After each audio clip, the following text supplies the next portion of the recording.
Okay, another weekly broadcast from Quackaholics Anonymous, who doesn't always get to broadcast weekly.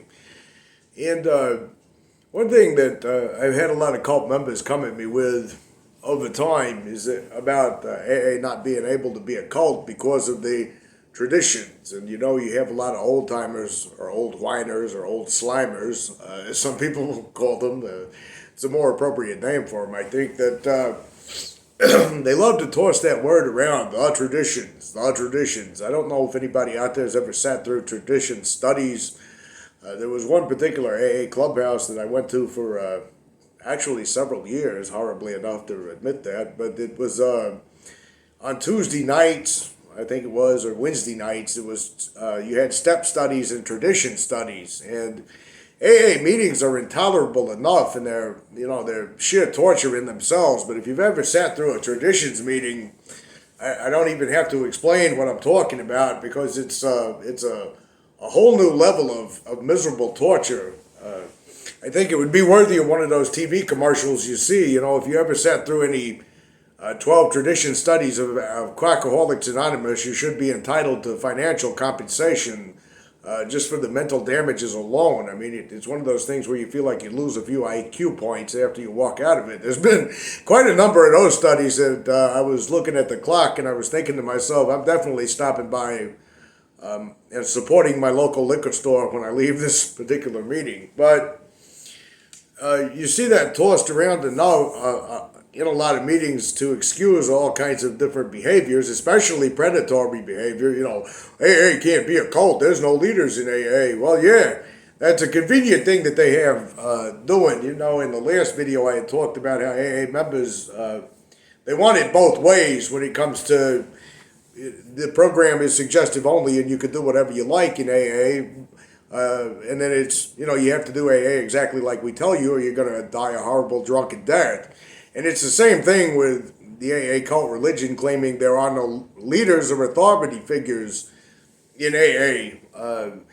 And then that kind of goes both ways. Like you make a home group or go to any group for any period of time and you see there's a tiny little hierarchy of assholes at the top that run the whole entire thing, and everybody more or less has to kiss up to them if they want an opportunity to talk in a meeting, or you have to have one of those people as your sponsor or something like that if you want to be in with the in crowd. But if you have somebody who's stealing from people or who's sexually exploiting sponsees or doing other unsavory things, then there's nothing we can do about that.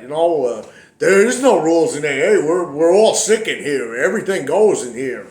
But if you bring about doing something that they do not like doing, like perhaps maybe we shouldn't read out of just conference-approved literature. Funny, I thought there was no leaders, but it's conference-approved literature, or you want to do a particular type of meeting that maybe deviates from the usual format where you got to read the steps and all that at the beginning of every meeting, then all of a sudden, oh, wait a minute, we didn't say there was no rules in AA, the traditions, the traditions are here for a reason. God put the traditions here. Yeah, God does a lot of weird stuff in AA.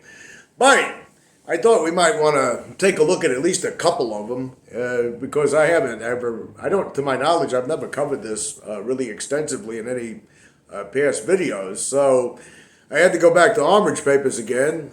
And it looks like there's a different internet service provider that's got it up this time. The web address is differently. And like I said, the site goes down a lot, or it used to go down all the time. In fact, it wasn't available at all for a brief period of time. I don't know who's behind making sure that this stays up, but, that's a commendable thing you're doing.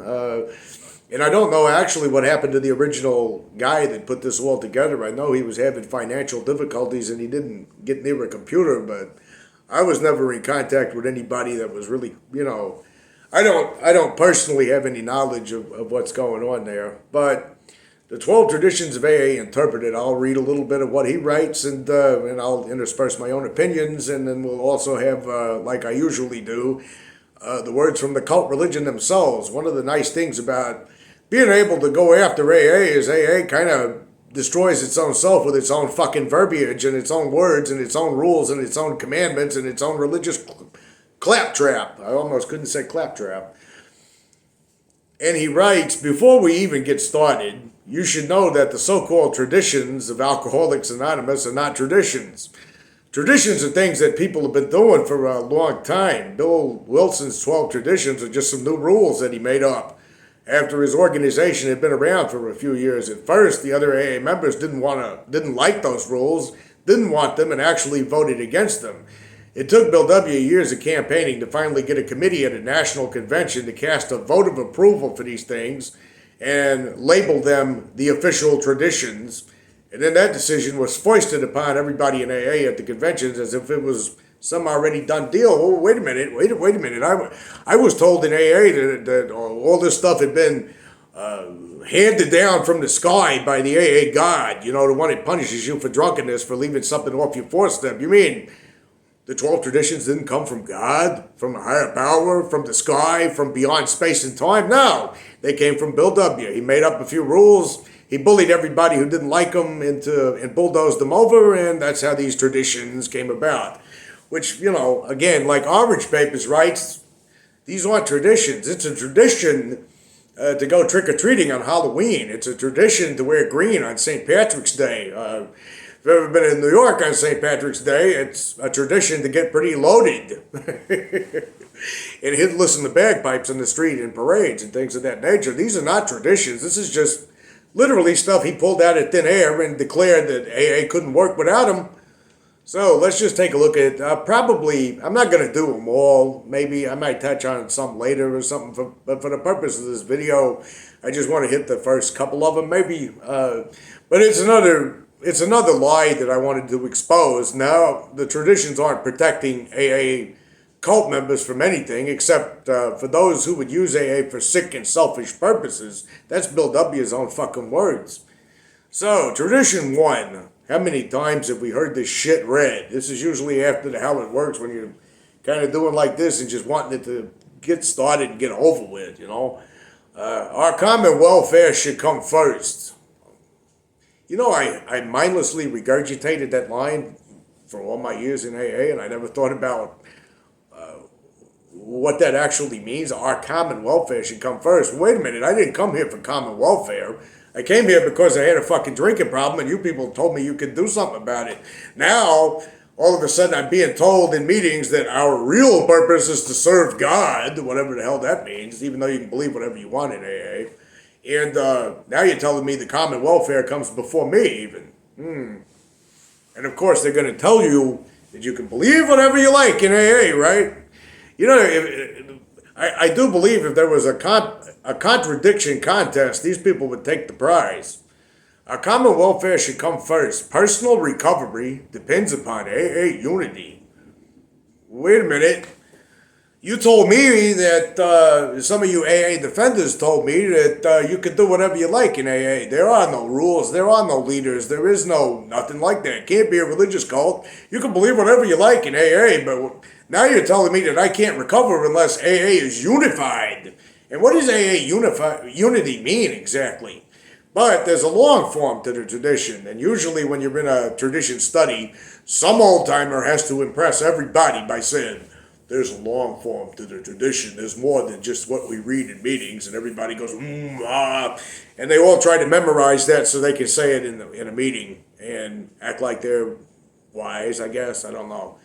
The long form is each member of Alcoholics Anonymous is but a small part of a great whole. I didn't come to AA to be a small part of a great whole. I came to AA to quit drinking. And you said I could do whatever I wanted to do as long as I didn't drink. Now you're telling me I'm just a tiny little part of a great whole who Bill W. says real purpose is to serve God in his big book.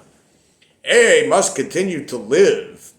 AA must continue to live?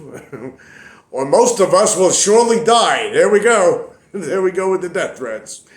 AA must continue to live or most of us will surely die. Now, when Bill W. wrote that, he wasn't basing that off of empirical data, observable over, say, a 50-year period of study or trying to figure out anything from a scientific consensus or anything like that. He just made it up out of thin air. Early AA members didn't even want this shit. And he just bulldozed everybody down and made it commandment, divine commandment, some people actually believe. Used to blow me away how many people would say, well, this program was written by God. Really? I didn't know God had a typewriter. I didn't know he had a printing press. I didn't know he got book royalties. Hence, our common welfare comes first, but individual welfare follows close afterward. The group comes first. Your individual welfare, it's real close. Follows real close afterward. So don't worry. So, I'm going to dive into Orange Papers here. So, just what is AA unity, he asked. What does that mean, really? You can't quit the group? Bill's AA unity sounds a lot like what it says here in Hazleton. I will lock arms today and move forward in the company of those who need me. I need them also. Well, he ain't heavy. He's my brother from the Hollies, right? Another thing from the Daily Reflections, I will center my thoughts on a higher power. I will surrender all his power within me. Wait a minute. I thought I could believe whatever I want to in AA. Now I got to center all my thoughts on a higher power and surrender all of my power so he can do something within me. Why should I expect a God to take care of my life anyway? Why should I expect God to remove my drinking problem, right? I mean, you know, if I had a direct phone line to God, I'd say, hey, could you please do something where we won't have these devastating earthquakes where millions of innocent people die? Could you please do something maybe about all these debilitating medical conditions, like multiple sclerosis and rheumatoid arthritis, and many other types of diseases that people have to live with that make their lives a miserable, agonizing daily struggle to survive? Do I get a say-so in what this higher power that's going to exist through me and within me do, or is this just more cult religion? It goes on further to say, I will become a soldier for this power. Well, I thought I was just here to quit drinking. Feeling the might of the spiritual army as it exists in my life today. What is this, a World of Warcraft? I will allow a wave of spiritual union to connect me through my gratitude, obedience, and discipline to this higher power. What are you, the fucking Night's Watch? Let me allow this power to lead me through the orders of the day. Daily Reflections. A book of reflections by AA members for AA members. Alcoholics Anonymous World Services. 1990, August 27, page 48. Well, wait a minute. I came here to quit drinking. You said I could believe whatever I want to. Now you're telling me the group comes before me, before my own personal needs. And now you're telling me I got to join the spiritual army to let a higher power work within me. Okay. In Personal Recovery, Orange Papers writes, depends upon AA unity. Says who? Oh, that's right, Bill W., when he was writing this stuff. Where's the evidence for this? There's none whatsoever. This is a trick of assuming facts is actual evidence. There's no evidence that everybody's going to die if the group doesn't come first. There's no evidence that that nobody's going to get healed if it doesn't become what it has become, a huge monolith that rakes in billions of dollars via treatment centers and many other so-called outreach programs. There's no actual scientific evidence. There's no eyewitness evidence or anything else. At the time this was written, there was nothing. There was just him making the shit up. The vast majority of people who successfully recover from addictive problems do so without Alcoholics Anonymous. He has a link here to many studies that show the percentage rated. Some people who overcome destructive behaviors pretty much because they mature out of them or because they make a decision to quit. I mean, there's no need for Bill W.'s imagined AA unity if a large majority of people quit on their own. This is just another repetition, Orange writes, of the standard cult teachings that you can't do it by yourself. You can't make it without the AA religious cult, which is not true at all.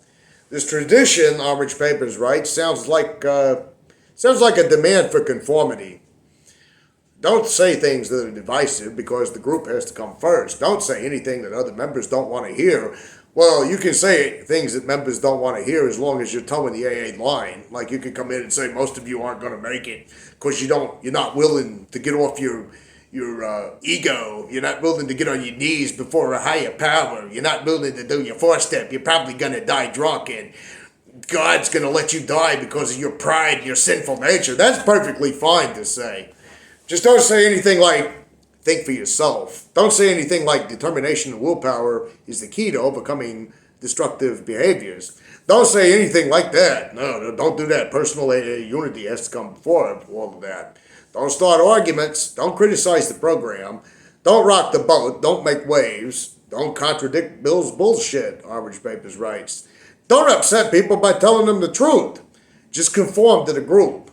Go along to get along. That way, if a AA member is financially exploiting sponsees by taking money from them, you can't say anything about it because AA unity and the guy's got 25 years of sobriety, correct? This is bullshit. Then this double talk becomes ridiculous, Orange Papers writes. Hence our common welfare comes first, but individual welfare follows close afterward. That's right down there with the pigs in George Orwell's Animal Farm book. It was an interesting book. I read it in high school. All animals are equal, but some animals, they're a little more equal than others. What's the common welfare, and how is that different from the welfare of individual people who make up the group? What is there that could be good for the welfare of one member but bad for the welfare of the entire group? Shouldn't the personal, and I'm interjecting this, shouldn't your personal welfare actually be the cohesive thing that would actually make a group viable, functional, operational? If you got a bunch of healthy-minded people that are all kind of trying to overcome their problems and sharing their problems with other people, wouldn't that make more sense than saying, hey, wait a minute, this personal bullshit you're talking about in here, that's no good. The group has to come before that, right? Can't have people thinking for themselves. Can't have people helping other people through unconventional means. Unconventional means meaning telling them, you can quit drinking if you truly want to. If you truly want to, it sucks. It's miserable, but you can do it. You can't have people doing that because AA unity comes first. The very organization whose own literature tells you your real purpose is to serve God. And Orange Papers writes, the one thing that occurs to me is having one member of the group steal all the group's money like Bill W. did. That could be AA unity, you know. But besides this, tradition talks about what's good for people's welfare, not what is good for their greed, so it can't really be what this tradition is about. Besides embezzling, cheating, and securities fraud is illegal, so AA didn't need a tradition against any of that any more than it needs traditions against rape or murder or 13-stepping vulnerable people, right? So what's the purpose of this tradition? It looks like nothing more than a demand for conformity and obedience to the group backed up by the death threat. We'll surely die if you don't do it. Don't do that. We could surely die if you do that. Both this so-called tradition and the Tradition 12 declare that the group is more important than the lives of individual members. Welcome to the cult of AA, right? Someone had written or sent him an excerpt that says, till the traditions came, AA was simply there to help those who were afflicted of the suffering alcoholics. That's a lie. AA was not even, it didn't even have 100 members at the time that book was put together, or those steps were put together, which were mainly ripped off from the Oxford group. So, no. Even though this took a back seat, they tried to tell him when, this is an excerpt from something someone wrote to him. This took a back seat in the tradition. Tradition 1 says AA's welfare comes first. So with this tradition, the most important thing is what comes first in AA is to take care of AA and not to suffer an alcoholic. I'm going to not even read his response here because I know what this is. This is one of these AA trolls. Not really a troll, but this is one of those AA people that wants to tell you there was a glorious golden age back when they had the first 100 people where it was all wonderful and everybody got sober and everything was magic and everything was just cloud nine, pink cloud, you know, until later on, you know. In other words, these are the same AA people that will tell you if you really want to get sober, you got to go all the way back to the original text and all that other kind of shit, you know, because of that was when it was perfect, you know. Later on, it just became imperfect, and that's why so many people are dying today. Now, it was never perfect. It was never like that at all. This is some idealized golden age that never existed. But the line AA must continue to live, or most of us will surely die, is nothing but fear-mongering and trying to frighten people of adverse consequences. Very bad things will happen unless you do what I want, is more or less all Bill W. is saying here. If you don't join my cult, you're going to die. There's zero evidence that most people who have drinking and drug problems are going to die without AA. The truth is, based on some studies that he's got links to here, they do just fine. The vast majority of people with addiction problems actually successfully quit doing drugs and drinking alone. This is a fairly older statement he linked here about the National Institute on Alcohol Abuse and Alcoholism. And it was looking through all this criteria for over 43,000 people. And it says about 75% of people who recover from alcohol dependence do so without seeking any kind of help, including specialty alcohol programs in AA. Only 13% of people with alcohol dependence ever receive specialty alcohol treatment, and that's an old study. So much for tradition one meaning anything. So much for tradition one saying the common welfare has to come first or we're all going to drink ourselves to death. That's not what the actual data shows. So it just says Bill W. more or less is lying. And he just wants his cult to continue. See, we had to put this rule in place to keep everybody in the herd mentality. Shut the fuck up. Obey. Do what I tell you to do, or you're going to die. But it's really not about you dying. It's not about you quitting drinking even. It's about just keeping the religious cult going. And as I've said on here before numerous times, AA doesn't care about people quitting drinking. AA doesn't care about people getting sober. AA just wants AA to continue. I could jump on over here to Tradition 2, but I'm already 21 minutes in. So I don't know if I'll keep it up from there or not. But it's really a funny thing that overall you see a lot of like my own experiences, and this is just anecdotal, this is not, but it's also correlates to what a lot of other people on this channel have told me and elsewhere where I've read from former AA members. My own experiences with AA was mainly, like I said, one little group of, and I had several home groups over the years. You know, you have AA people. Did you ever think about going to other meetings if it wasn't working for you? No, I never thought about going to other meetings because I did go to other meetings, and it was all the same. It was all the same toxic environment everywhere else. But it was pretty much a hierarchy of bullying old-timer assholes that pretty much controlled the group. There was usually 4 or 5 people that every underling in the group was had them for a sponsor, and you had a huge influx if it was one of the larger groups in any area with people being court ordered in through treatment or people coming in to get their sheets signed. And by the way, the old timers always hated the people getting their sheets signed, which is another contradiction because they'll tell you nobody gets to AA by mistake, but then they'll say, I don't like these people coming in here to get their sheets signed. That's not what it is about. They don't get their sheets signed. Well, what if God sent them there via getting their sheets signed? Is something I don't guess factors into their religion. You know, the religion that says you can believe whatever you want. Anyway, I'm gonna read one of my subscriber comments here. I've had several over the past few months that I just haven't got to because normally when I'm doing these, I just don't have it in front of me or the computer's not working or whatever. But someone wrote, it used to make me laugh when they would praise you in AA for doing the work. How many times have we all heard that one? Doing the work. I have to do the work. And getting through the steps, only to then turn around when you're feeling like shit or when you slip up and relapse or whatever, and then they say you just didn't want it bad enough. Like, sure, I didn't want it bad enough that I used to wake up stupidly early every morning to call my sponsor and read the big book every day for 2 solid months. I didn't want it bad enough to go through a 4-step with a guy that I barely knew and tell him things I'd never told any professional therapist.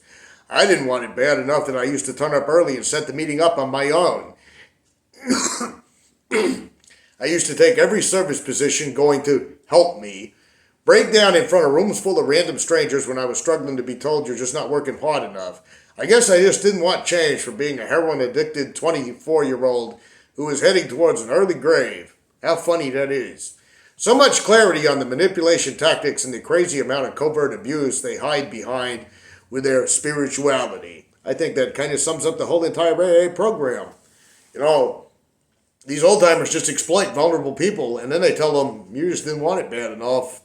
When you can't, nobody can measure up to these weird, bizarro ideals that Bill W. writes down in that book. Bill W. didn't even follow them at all. It's almost like he sat down one afternoon and he said, I'm going to rip off some stuff from the Oxford group. You know, the religious group that said Hitler was a gift from God. Never forget that. I'm just going to sit this down and write it. I'm going to sit down and I'm going to write it all out and I'm going to publish a book and I'm going to create this phony fellowship and I'm going to make lots of money. And I'm going to have lots of victims as well. I think L. Ron Hubbard, who said, if you want to make $1 million, start a religion. I think Bill W. took that advice. They both came from the same time period, by the way. Anyway, that's kind of pretty much, I guess, all I'm going to talk about for this week. We might do more traditions in the future. It just kind of depends on if I get an opportunity to broadcast one of these. Chime in, and, as always, in the comments and let me know your experiences with these tradition studies. Did you ever have to be tortured through one of those?